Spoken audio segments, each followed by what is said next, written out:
Dito na papasok ang kasong rape na kinakaharap ni Soriano. Mula pa noong makasuhan ng rape si Soriano, lahat ay ginawa na nito upang mapawalang bisa ang kaso. Sa isang pagtitipon, inamin mismo ni Soriano sa kanyang mga miyembro na nanuhol siya sa piskal na may hawak ng kaso para mapawalang sala. Subalit natuloy pa rin ang kaso. Sa kalakapita ng piskal, ginawagan ako. Brother Eddie, nandito na rin tayong mga papili. Pati yung sagot ng abogado mo, nandito na. Pero pagka ikaw mag-alala, inislis ko na yung demanda sa'yo dahil wala nang makwentang demanda ito. Dahil, pwede mo bang makahingi ng kopya? Oo, bibigyan kita. Binigyan ako. Pwede naman ang piskaw. Dekontento na ako. Katuwa ko, isa may magagawa ba akong pako? Kahit naman lang sa anumang paraan. Alalahanin ko na lang ikayo na isip ko. Magbe-birthday. Ayun, ako, pinutang sa siya. Kung isip ko kami ng umuwi.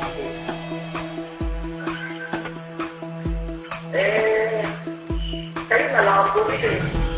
Pinatanong ko kung magkano pagbili sa birthday. 250,000 birthday.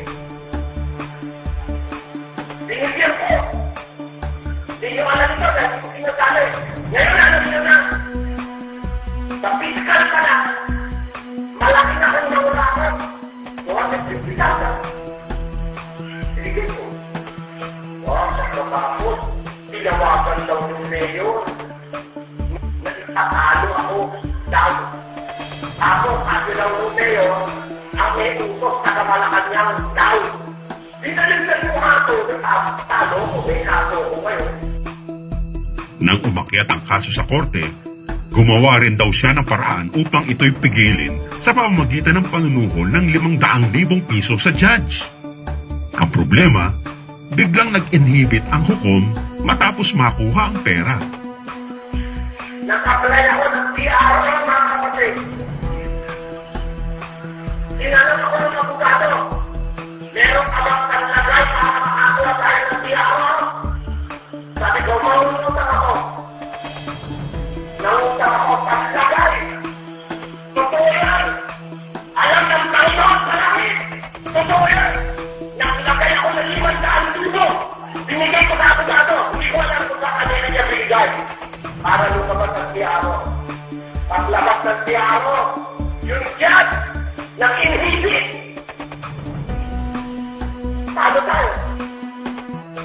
Para kay Soriano, ito ay isang uri ng panggigipit ng gobyerno, kung kaya't hinikayat niya ang kanyang mga miyembro na dapat na itong palitan.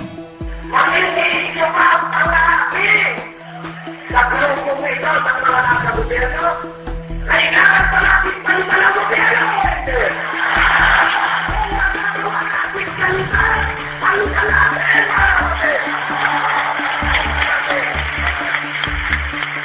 Noon ay papalapit na ang eleksyon kung saan naglaban si Gloria Arroyo at Fernando Po Jr.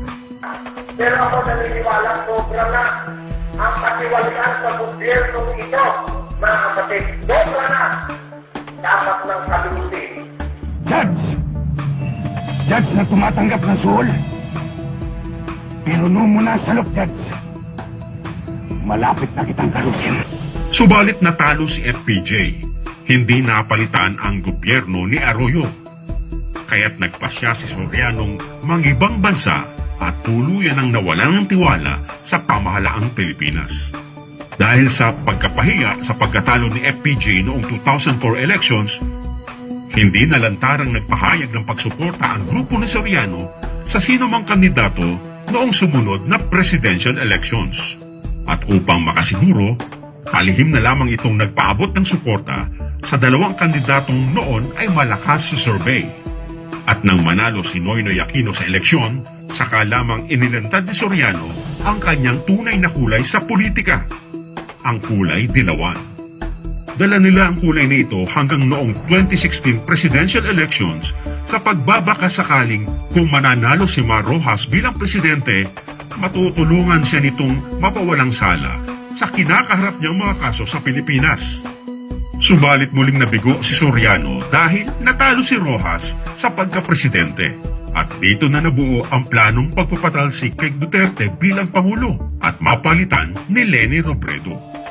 Pag ang nakaupo si Vice President Leni Robredo as President of the Republic of the Philippines, absolute pardon ako sa lahat ng kaso ko at bibigyan ako ng posisyon sa gobyerno. Subalit sigurista si Soriano. Ayaw nitong muling mapahiya sakaling mabuking nakasabwat siya sa pagpapatalsik kay Duterte. Bukod dito, hindi nila maaring banggain ng lantaran si Duterte dahil kilalang malapit ang Pangulo kay Pastor Apollo Kibuloy ng Davao na matagal nang sinisiraan ng grupo ni Soriano. Uulitin ko, hindi pupunta sa langit si Eli Soriano sapagkat bakla siyang hindi nagsisi.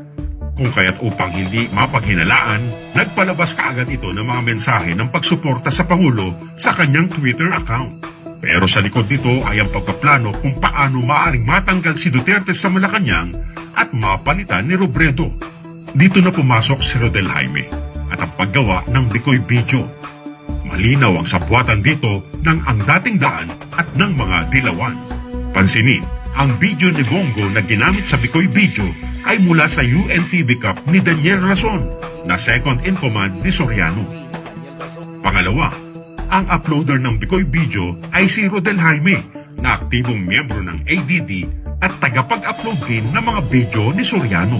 Absolute pardon ako sa lahat ng kaso ko at Pangatlo, ang kagustuhan ni Soriano mapalitan ng gobyerno noon pa mang panahon ni Arroyo upang siya'y maabsuelto sa mga kaso. yun ang pinakaplano ng ang totoong narcolist para sirain, mag-ingay ang taong bayan with the collaboration of the different church organization in the Philippines para magkaroon ng isa na namang mass movement pabagsakin si Presidente Duterte. Hindi may kakailang may ugnayan noon pa man ang grupo ni Soriano at ang Liberal Party. With the Project Sodoma team, nandun sila Sani, yung chief security niya sila Junel, yung Magdalo Group, nandun yung iba't ibang religious organization, iba't ibang religious organization, iba't ibang religious organization. Ang tanong na lamang ay kung bakit Project Sodoma ang naisip ni Trillanes na ipangalan sa operasyon. Marahil pumasok sa isip ni Trillanes ang kaso ni Eli Soriano. Sinabi, inamin niya na ikayan. Inamin na niya. Inamin ko na raw na nang rape ako. Tapos, nakatakas daw ako sa Sodom at Gomora, tumakbo ng apalit. At ngayon ay nasa Brazil. Nasusunugin ang Sodom at Gomora. Nasunog ba mga kapatid? Nasunog. May nakalayas na isa. May nakadagan.